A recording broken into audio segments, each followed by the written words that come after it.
Syederalun Subdik Indak Ditreskrimsus Polda Metro Jaya berhasil membongkar penyeludupan pakaian bekas impor ilegal dengan menetapkan satu orang sebagai tersangka berinisial JM.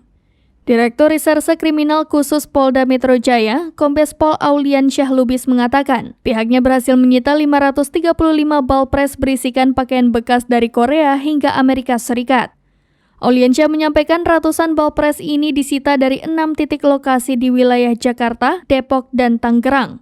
Auliansyah mengatakan pihaknya mengungkap kasus dengan skala besar. Dengan itu, dia tak menutup kemungkinan adanya tersangka baru dalam kasus ini. Dalam kasus ini, tersangka membeli ball press melalui e-commerce atau melalui internet. Setelah barang tiba di Indonesia, tersangka menjual barang ilegal tersebut. Auliansyah menuturkan keuntungan para pedagang barang bekas impor ini ditaksir mencapai miliaran rupiah.